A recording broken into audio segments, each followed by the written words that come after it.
The question goes like this: find the ratio,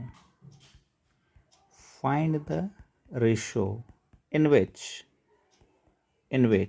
the line segment, in which the line segment joining the points, joining the points minus 3 comma 10 and 6 comma minus 8 is divided by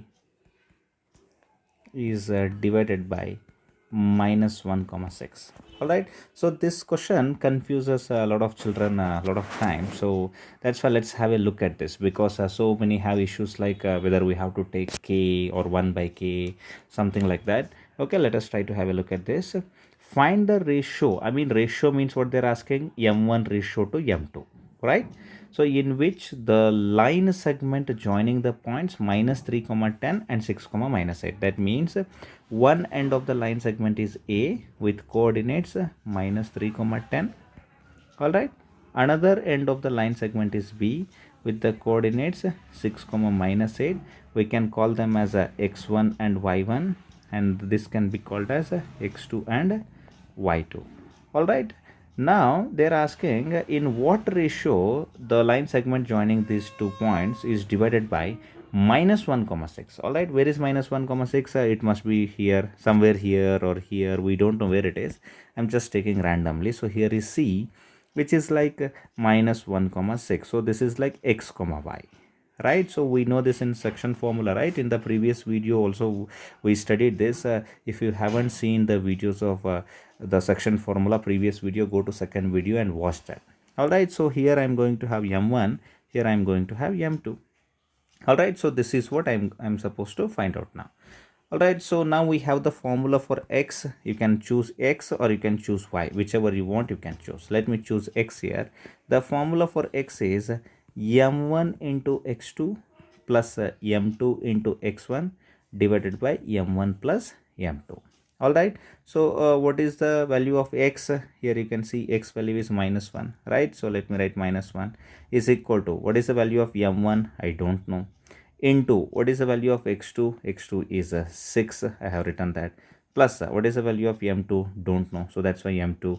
Into x1, what is the value of x1? Here the value of x1 is minus 3, correct? No, so then afterwards I can carry forward and I can write it as divided by m1 plus m2. All right, so then moving forward, so minus 1 I will keep here only. If I send this m1 minus m2 this side, it becomes into m1 plus m2, and that is equal to m1 into 6 is 6m1, m2 into minus 3 is minus 3m2.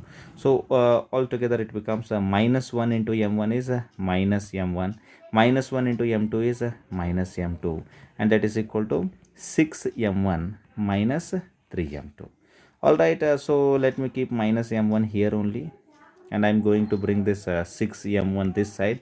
It becomes minus 6m1, and that is equal to minus 3m2. I will keep it here only, minus 3m2, and I'm going to take this minus m2 this side. It becomes plus m2. All right, I hope everybody is getting to know about this, what kind of calculations I have done. Minus m1 I have kept it here only, 6m1 I have brought this side, minus 6m1, minus 3m2 I have kept it here only, minus m2 I am taking that side, that's why plus m2. All right, so it becomes what? Minus 7m1, and that is equal to minus 2m2. All right, so this minus and minus, they get cancelled, so I'm going to get this as m1 divided by m2 is equal to 2 divided by 7. All right, so m1 divided by m2, I'm bringing this m2 this side. Whatever this m2 is there, it is coming down, and 2 will remain here, and this 7 is being carried here. So this is that point, whatever given point is there, it is going to divide that line segment in the ratio 2:7. I hope this question is quite clear. All right, so if you are finding these videos very useful, give it a thumbs up. All right, definitely you can share it with your good friends, and definitely subscribe to the channel so that we feel boosted to create many videos like this. Thanks very much. Have a good day, and bye bye.